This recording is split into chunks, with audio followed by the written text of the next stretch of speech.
నేనేం చేసినా ఆ కుటుంబం కోసమే చేశాను, ఆ కుటుంబం కోసమే చేస్తాను. ఈ విషయంలో నన్ను ఎవరేమనుకున్నా లెక్క చేయను. సారీ సార్, ఇంతకాలం మా నాన్న ఒప్పుకున్నాకే చందుని పెళ్లి చేసుకోవాలనుకున్నాను.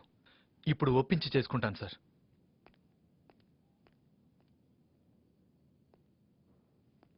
శైలు, సార్, సౌండ్ని బట్టి మెషిన్ని, కళ్ళని బట్టి మనిషిని అంచనా వేసే మిమ్మల్ని ప్రేమించలేదని అబద్ధం చెప్పను సార్. ఇక మీదట నాకే పెళ్లి చూపులు చెడిపోవు. రేపొచ్చే అబ్బాయికి నేను నచ్చుతాను.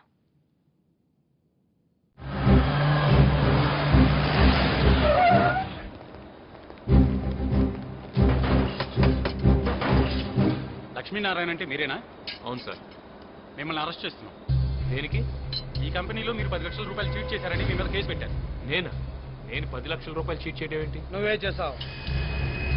యశోద హాస్పిటల్కి నువ్వు కట్టిన బిల్స్ లక్ష్మీనారాయణ. చూడు, అది నా పర్సనల్ యూస్కి వాడుకున్నది కాదు. దయచేసి ఇవన్నీ చెప్పొద్దు. ఇదే ఫ్యాక్టరీలో ఓ రోజు నన్ను సంకళ్ళు వేసి బయటికి పంపించావు. ఇప్పుడు నేను అదే చేయబోతున్నాను. ఆ 10 లక్షలు కట్టి ఇక్కడి నుంచి కదులు, లేదంటే నిన్ను అరెస్ట్ చేస్తారు. ఆ మొక్క చెమటానే ఇడికి ఎక్కేద్దే. ఆడరా.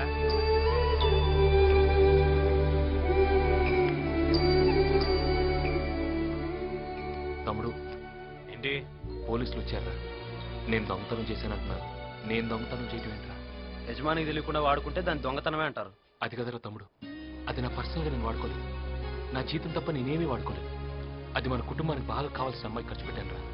మన బంధువుల అమ్మాయి ఖర్చు పెట్టాను. అనాథలందరూ మాకే బంధువులా?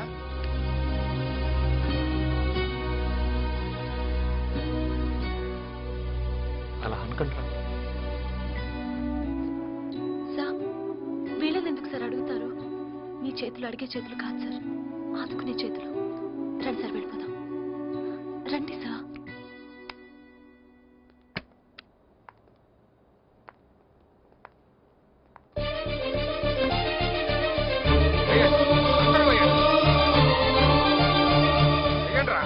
మా లక్ష్మీ బాబుని అరెస్ట్ చేస్తారా?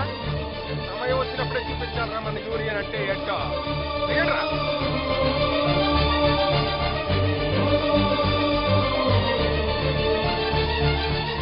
వెయ్యండి. తీసుకో.